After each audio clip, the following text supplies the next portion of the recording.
کے دو بیٹے، ایک حجت الاسلام علامہ حامد رضا خان، دوسرے بیٹے مفتی اعظم ہند مصطفیٰ رضا خان رحمۃ اللہ تعالی علیہ.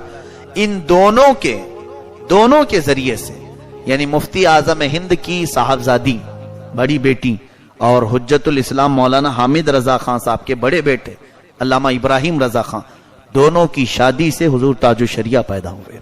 یعنی تاج الشریعہ کے نانا بھی اعلی حضرت ہیں، دادا بھی اعلی حضرت ہیں، نجیب الطرفین ہیں، نانا مفتی اعظم ہند، دادا حجت الاسلام.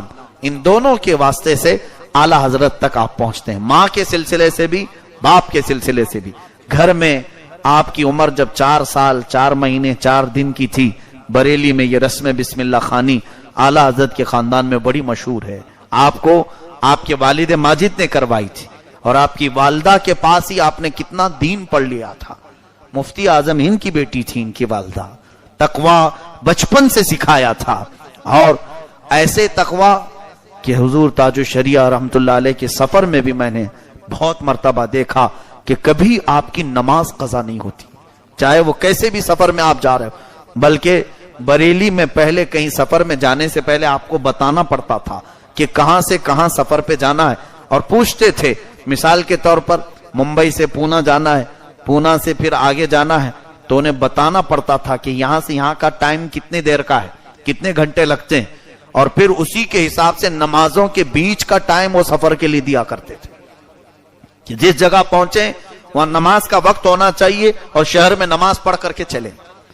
اور ایسے اوقات اگر بیچ سفر میں نماز آ جائے تو اس کو آپ رد فرمایا کرتے تھے. خاص طور پر اسی لیے ٹرینوں کا سفر کم کیا کرتے کہ اس میں اپنا اختیار نہیں چل پاتا، اور سخت مشقت اور محنت جو گاڑیوں کا سفر، اور وہ بھی یو پی کی سڑکیں اس زمانے میں اچھا خاصا تھکا دیتی. آپ لمبا سفر اپنی گاڑیوں میں کرتے صرف اس بنیاد پر کہ نماز قضا نہ ہونے پائے.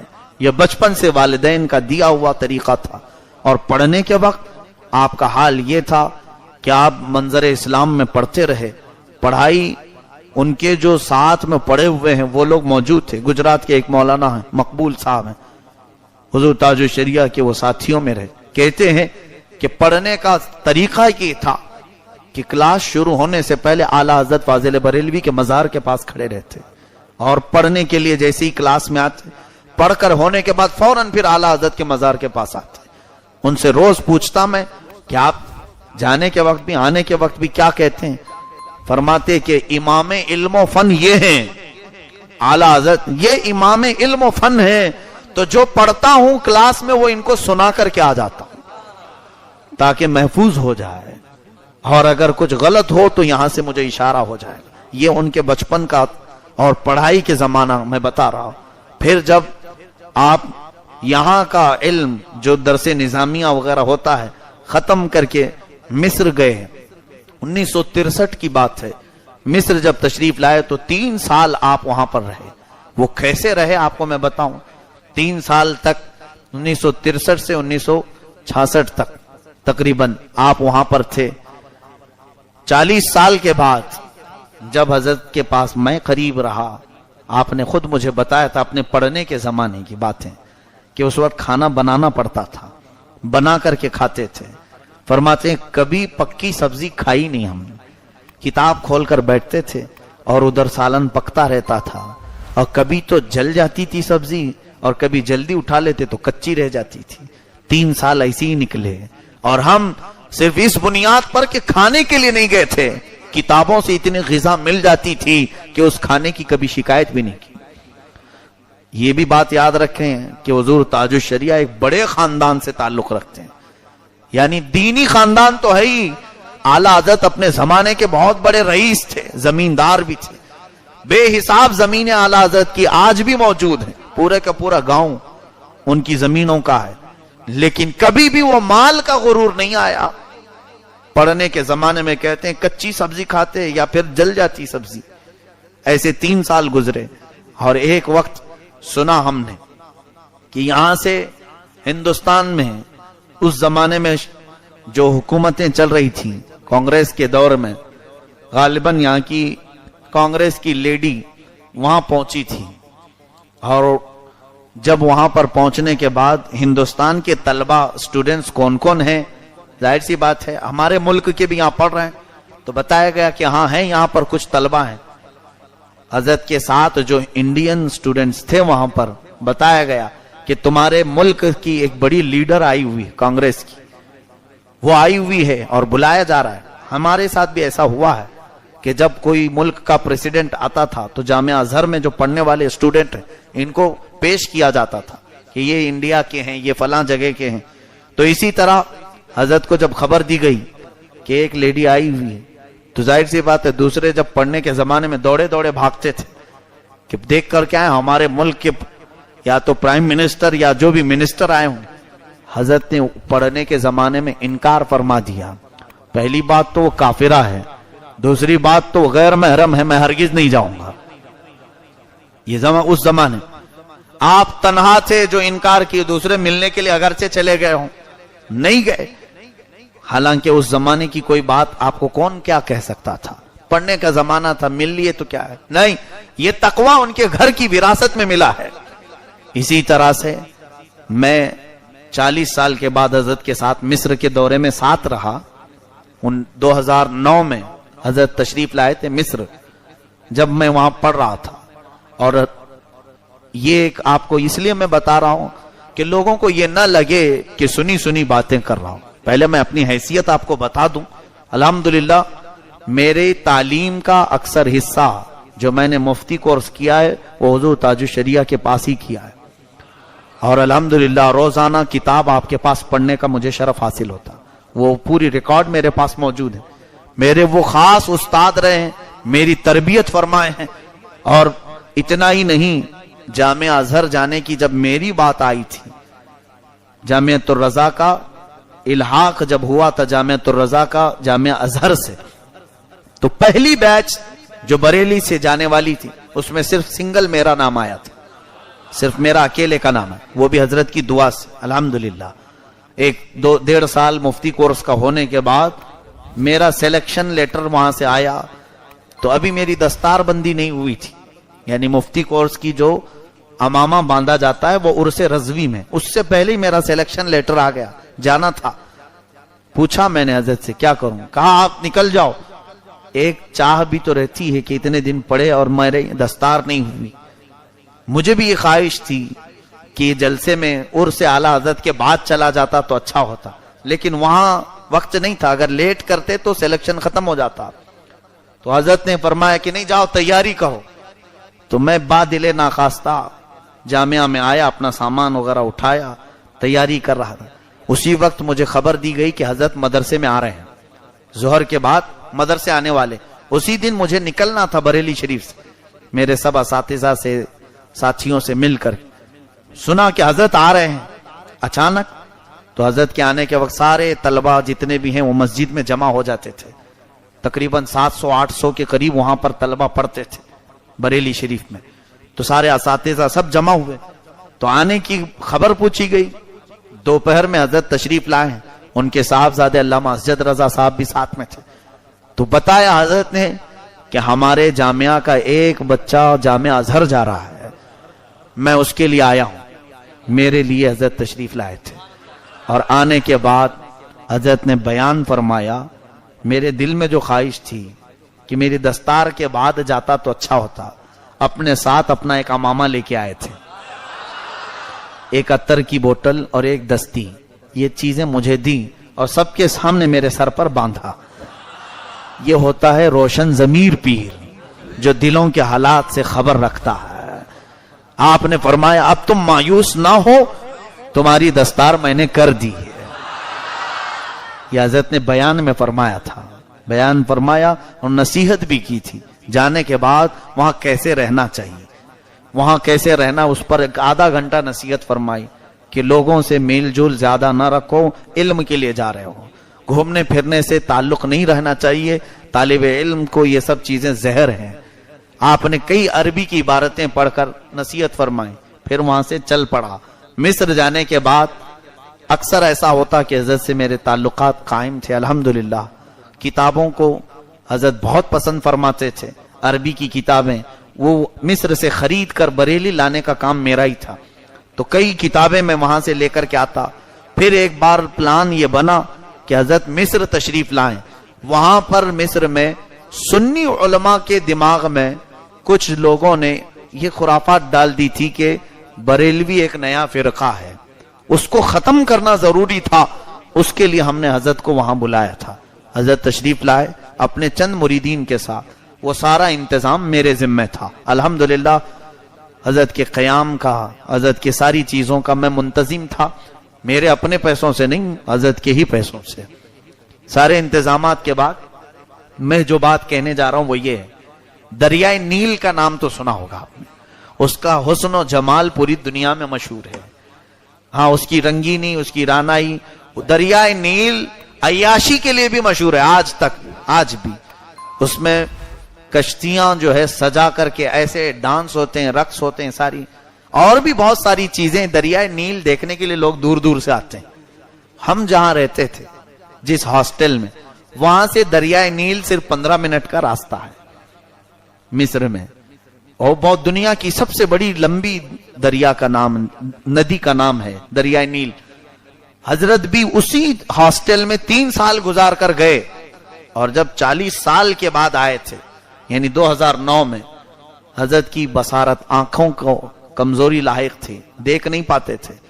تو کار میں بیٹھے ہوئے ہم گزر رہے تھے, دریائے نیل کا برج آیا.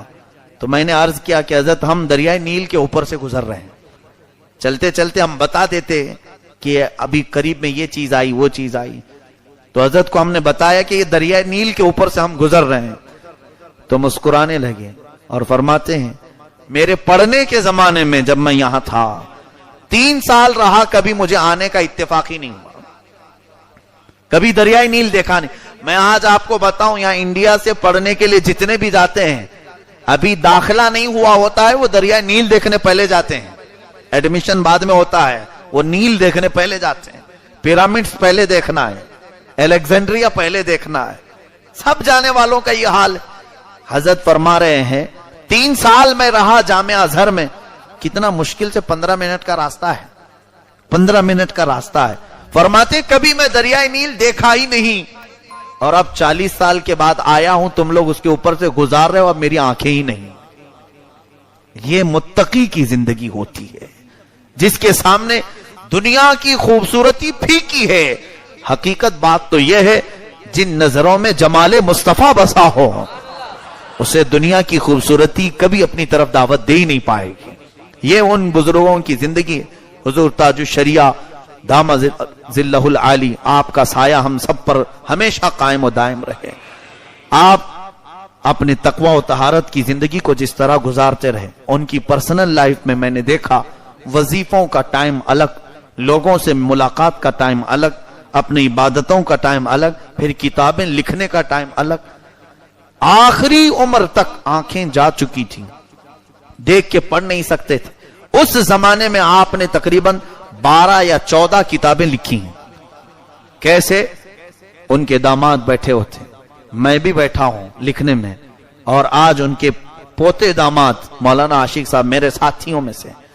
حضرت بولتے جاتے تھے, وہ لکھتے چلے جاتے تھے, لکھتے جاتے تھے. اس طرح کرتے ہوئے آنکھیں جانے کے بعد بھی تقریباً 12 کتابیں آپ نے لکھی.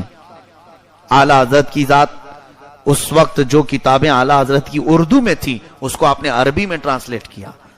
بہت ساری کتابیں مصر پہنچی اور وہاں سے چھپ بھی گئی. اور آپ کو یہ بھی میں بتاؤں کہ مصر جب تشریف لائے تھے تو وہاں پر آپ کا جلال و جمال دیکھنے کے قابل تھا. علماء مصر جو جامعہ ازہر کے اساتذہ ہیں وہ جلدی کسی کو بھاؤ نہیں دیتے, دنیا کے بڑے علم والے سمجھے جاتے ہیں. جامعہ ازہر میں پڑھا رہے ہیں, وہ بہت اونچے لوگ ہوتے ہیں, وہ جلدی کسی کو ملنے نہیں آتے. لیکن حضور تاج الشریعہ جب مصر آئے تھے تقریباً 27 اساتذہ جامعہ ازہر کے ان سے ملنے کے لیے آئے تھے. مجھے یاد ہے جتنوں کو دعوت دی گئی تھی, اس کے علاوہ دوسرے یونیورسٹیوں کے سب ملائیں تو تقریباً 40 بڑے علماء ایک مجلس میں موجود تھے. حضرت عرب لوگوں کے بیچ میں بیٹھے ہوئے تھے, اور وہاں کیسا ہوتا ہے, ذمہ داری کی بات ہوتی ہے, بات کرے گا, اور وہ بھی ایک اجمی آدمی عرب میں بات کرے گا, عربی لوگوں کے درمیان. ہم ڈرے سے, ہماری زبان نہیں کھلتی تھی ان لوگوں کے سامنے. اور حضرت فصیح عربی میں آدھا گھنٹہ تک ان کے سامنے بیان کرتے رہے. وہ 40 سال پہلے پڑھی ہوئی عربی مصر کی اس وقت تک ان کے ذہن میں.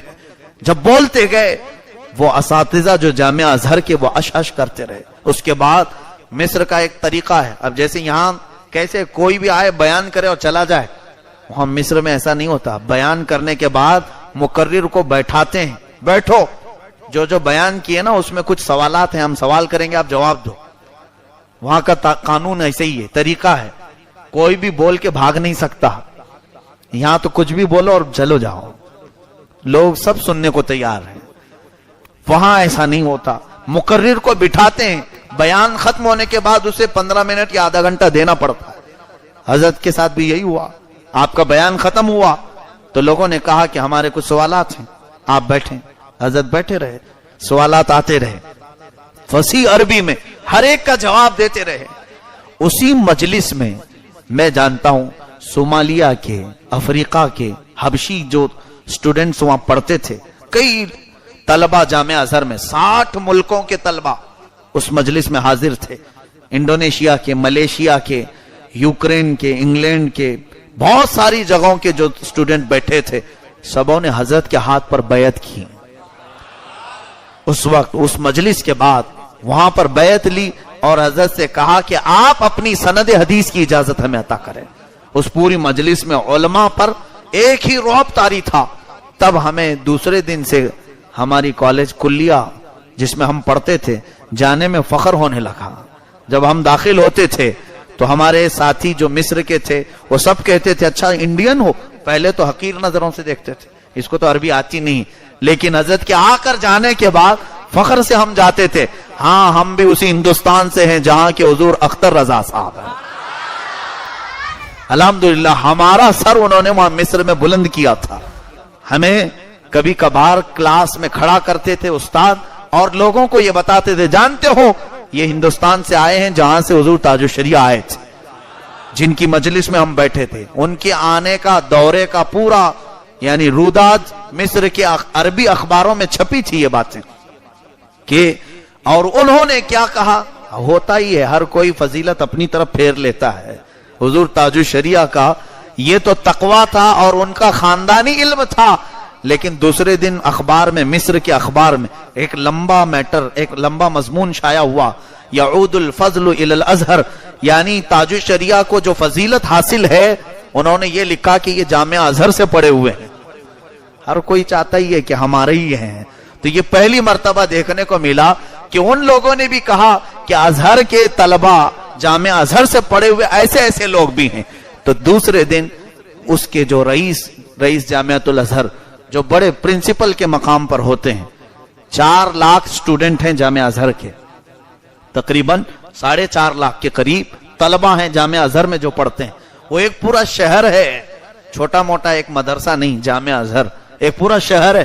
105 ملکوں کے طلبہ وہاں رہتے ہیں, 105, اور 56 فیکلٹیز ہیں الگ الگ, جیسے یہاں سائنس, کامرس, آرٹس ایسے ہوتے ہیں, اس طرح کے 56 فیکلٹیز جامعہ ازہر کے اندر ہیں. اتنا بڑا ایک ادارہ, اس کے پرنسپل شیخ احمد طیب دوسرے دن حضرت کو اپنے دفتر میں دعوت دے کر بلائے, اس میں ہم بھی حاضر تھے. جب وہاں پر گئے تو حضرت کو وہ لینے کے لیے آئے, نیچے سے حضرت کو پکڑ کر کے لے گئے, بٹھائے, اور بات چیت کے بعد ہمیں یہ ایکسپیکٹیشن تھا بھی نہیں کہ مطلب یہاں یہ باہر سے آئے ہوئے لوگوں کا اتنا بڑا استقبال ہوتا ہے. حضرت کے ساتھ ہم کھڑے تھے تو وہی رئیس جامعۃ الازہر جو احمد طیب صاحب تھے, انہوں نے ایک ایوارڈ نکالا جس پہ لکھا ہوا تھا درع فخر الازہر, کہ ازہر کا جس پر فخر ہے وہ ہم اسے عطا کر رہے ہیں. یہاں پر بھی بات ان کے ازہر کی آتی ہے, جامعہ ازہر کی, یعنی حضرت کو انہوں نے تھمایا, وہ ایک بہت بڑا شیلڈ ہے, حضرت کو دیا. ہمارے یہ پلان میں بھی نہیں تھا اور سوچا بھی نہیں تھا کہ یہ ملے گا. حضور تاج الشریعہ نے اسے قبول کیا اور ہمارے ہاتھ میں دے دیا. رکھو اس کو, کار کی ڈکی میں رکھ کر لائے تھے, مجھے یاد ہے, کار کی پیچھے کی ڈکی میں اس کو رکھوایا حضرت نے, رکھو. اور یہاں آنے کے بعد پتا چلا کہ اس کی اہمیت کیا ہے. حضرت کے پاس ایسی دنیا کی بہت ساری سندیں, القابات آئے, آپ نے کبھی اس کی طرف توجہ نہیں فرمائی. حضرت کو جب یہ بتایا گیا کہ حضرت یہ بہت بڑی چیز ہے، آج تک ہندوستان میں کسی کو یہ نہیں دیا گیا، اور سنا ہے پاکستان کے ایک عالم کو بہت برسوں پہلے دیا گیا تھا، حضرت سب سنتے رہے، شام میں اپنے قیام گاہ پر بیٹھے تھے اور طلبہ بھی موجود تھے، تب کہنے لگے سب صحیح ہے، انہوں نے بڑی چیز دی ہے، لیکن کیا ہی اچھا ہوتا کہ میرے نبی کے دربار سے مل جاتا۔ یہ ہوتی ہے ایک متقی کی زندگی کہ ان کی آس لگی ہوتی ہے دربار رسالت سے، دنیا سے ان کی توقع نہیں ہوتی، بارگاہ رسالت۔ یہ کہنے لگے کیا ہی اچھا ہوتا کہ بارگاہ نبی سے کچھ مل جاتا۔ عزیزان گرامی، اسی لیے تو کہتے ہیں ان کے آستانے پر میرا دم نکل جاتا اور ان کی خاک میں میں مل جاتا۔ یہ حضرت کے اشعار ہیں، وہ ہمیشہ اس بات کی تمنا کرتے تھے، اور ان کی زندگی کہنے کے لیے بہت ساری چیزیں۔ حق گوئی کا عالم یہ تھا، حق بیان کرنے کا، کبھی کسی کی رعایت نہیں کی، کبھی کسی کی نہیں۔ غوث پاک رضی اللہ تعالیٰ عنہ کے سجادہ نشین تھے، وہ ہمارے سر آنکھوں پر، غوث پاک کی اولاد میں سے، لیکن وہاں کے طور طریقوں کے اعتبار سے وہ ٹائی سوٹ بوٹ میں آئے ہوئے تھے۔ وہ آئے تھے، حضرت نے دیکھا، اور ٹائی کے خلاف تھے حضرت۔ ٹائی یہ یہود و نصارہ کا شعار ہے، ان کے چہرے پر داڑھی بھی نہیں تھی، تو آپ ادب بھی غوث پاک کے دربار کا ملحوظ رکھتے ہیں۔ کیسے کہتے ہیں؟ آ کر کے مصافحہ کیا اور ان سے مل کر کے صرف اتنا کہتے ہیں کہ آپ نے جو یہ لباس پہنا ہے یہ آپ کے گھر کا نہیں لگتا، آپ کے باپ داداؤں کا نہیں لگتا۔ اتنا ہی کہا، کتنی بہترین اصلاح ہے۔ ظاہر سی بات ہے ہمارے گھر کی بات کر رہے ہیں، اور انہوں نے یہ کہا ہے۔ آج ان کے گھرانے سے بھی تعزیت کا ایک خط آیا ہوا ہے، خط آیا ہوا۔ انہوں نے اپنے زندگی میں کہا کہ ان کے اصلاح کرنے کا طریقہ کتنا اچھا ہے۔ یہ نہیں کہا کہ یہ چیز حرام ہے آپ پہن رہے ہیں، یہ چیز ناجائز ہے، یوں کہا کہ یہ آپ کے گھرانے کا لباس نہیں لگتا، غوث پاک کے گھرانے سے ہوا اور آپ کے گھرانے کا لباس ایسا نہیں لگتا۔ یہ اصلاح کا طریقہ تھا۔ اور اسی طرح سے مصر میں ایک بہت بڑے محدث شیخ احمد یسری رشدی، وہ جامعہ ازہر میں بخاری پڑھاتے ہیں، وہ ڈاکٹر بھی ہیں ہڈیوں کے، اور بخاری شریف کے عالم ہیں، حافظ ہیں۔ وہ حضرت سے ملنے کے لیے آئے تھے۔ وہاں رواج کیسا ہے، وہاں پر سوٹ بوٹ میں رہتے ہیں علماء، ایک پتہ نہیں کیسا وہاں رواج چل پڑا، تو وہ بھی ٹائی پہن کر کے حضرت سے ملنے کے لیے آئے تھے۔ حضرت نے اپنے بغل میں بٹھایا، ان کے مرید نے، حضرت کے مرید نے کان میں کہا کہ حضرت یہ جو آئے ہیں محدث بخاری کے استاد ہیں جامعہ ازہر کے، لیکن ٹائی پہن کے آئے۔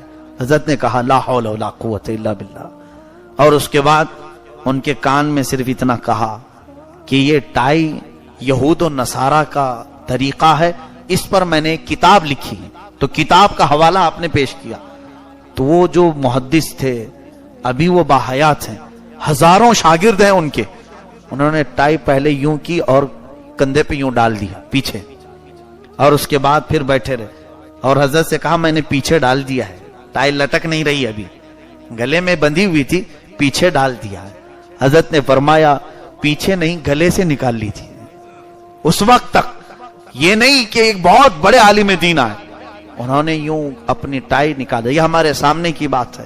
اور فرماتے ہیں اگرچہ میری تحقیق الگ تھی، میں اس کو یہود و نصارہ کی شعار نہیں سمجھتا تھا، لیکن شیخ اعظم کے احترام میں نے اس کو ہمیشہ کے لیے نکالا۔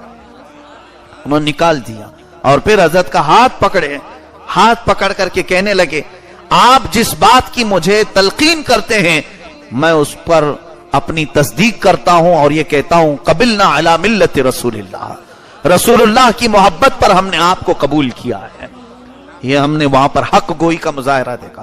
لوگ ڈرتے ہیں کسی کو بولنے کے لیے، لیکن آپ نے حق بیان کرنے کے لیے کبھی کسی کا چہرہ نہیں دیکھا۔ دوسروں کی بات تو چھوڑو، ان کے خاندان میں سے بھی اگر کوئی ذرا برابر مسلک اعلی حضرت سے ہٹا تو آپ نے اس کے خلاف بھی اپنی زبان بھی کھولی، قلم بھی۔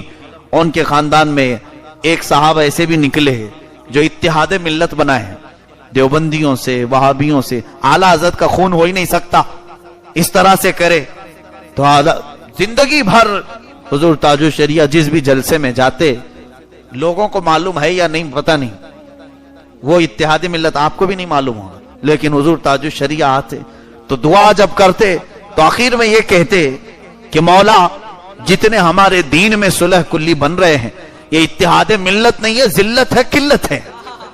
یہ کہتے اور کہتے کہ وہ ان سے ہمارا کوئی تعلق نہیں. ان کے خاندان کا فرد بھی اگر ہٹ گیا ہوتا تو اس کے متعلق بھی وہی تلوار چلتی. ایسے نہیں کہ گھر والا ہے اس کو اندر رکھ لیں. یہ اہل اللہ کی علامت ہوتی ہے. حق بولنے والے حضور صلی اللہ علیہ وسلم کے سچے نائب ایسے دنیا میں بہت کم آتے ہیں، بہت کم آتے ہیں. ان کے وظیفوں کا حال یہ تھا، عمر ان کی 70 کے اوپر جا چکی تھی تب انہوں نے حفظ قرآن شروع کیا تھا. قرآن کے حافظ نہیں تھے. 70 سال کی عمر کے بعد قرآن حفظ کر رہے تھے. میرے سامنے 15 پارے کر چکے تھے. روز یاد کرتے تھے اور سناتے تھے. یہاں لوگوں کو قل واللہ یاد نہیں ہو رہا ہے اور جوانی میں سوچتے ہیں اب تو عمر ڈھل گئی. 70 سال کی عمر میں وہ قرآن کا حفظ شروع کیے تھے. یہ سب کے لیے ایک ایسا آئیڈیل وہ بن کر کے گئے ہیں. لوگوں دین سیکھنے اور حاصل کرنے کی کوئی عمر ہی نہیں ہوتی. آپ قبر میں جانے تک بھی حاصل کرتے رہو. اور وہ بھی حفظ پڑھنے والے ایک بچے کو بلا کر کے سناتے تھے، سنو میرا پورا قرآن. وہ لڑکا سنتا تھا، روز سنتا تھا. جب ہم پڑھنے کے زمانے میں تھے حضرت حفظ کر رہے تھے. یہ 70 سال کے بعد لوگ سوچیں گے اب شرم ہے. کس بات کی شرم ہے؟ دین سیکھنے کے لیے. عزیزان گرامی، وہ تاج الشریعہ رحمت اللہ علیہ کی ذات ہمہ جہت تھی، بہت سارے خصوصیات کی حامل تھی. بہت ساری چیزیں، خوبیاں ان کے اندر اللہ نے جمع کی تھی. طریقت، معرفت اور شریعت، یہ تمام چیزوں کے وہ سنگم تھے. اور تقریباً پوری دنیا میں 2 کروڑ سے زیادہ ان کے مریدین پائے جاتے ہیں. اور ان سب کو انہوں نے سلسلہ قادریہ غوث العظم دستگیر کے سلسلے میں داخل فرمایا. اللہ تعالیٰ ان کے فیض کو عام سے تام فرمائے. اب ہماری ذمہ داری یہ ہوتی ہے کہ ان کے مشن کو آگے بڑھایا جائے، ان کے تقوی و طہارت کو آگے بڑھایا جائے. اور لوگوں کو وہ دعوت دے کر کے گئے ہیں کہ ہمارے لیے اگر کامیابی کی کوئی چیز ہے تو وہ مسلک اعلی حضرت پر قائم ہونا ہے. اور یہ کوئی نیا مسلک نہیں، وہی صحابہ کا دین، وہی تابعین کا دین، وہی ائمہ مجتہدین کا دین، غوث پاک اور غریب نواز کا جو دین لائے دنیا میں، اسی کا نام مسلک اعلی حضرت ہے. اور جب بھی کوئی مجدد پیدا ہوگا دین کو اس کے نام سے منسوب کرنے میں کوئی حرج نہیں. اللہ تعالی ہم سب کو زندگی اسی دین متین پر قائم رکھے. اہل سنت و جماعت کے سچے مذہب پر ہمارا خاتمہ بالخیر فرمائے. وآخر دعوانا ان الحمدللہ رب العالمین.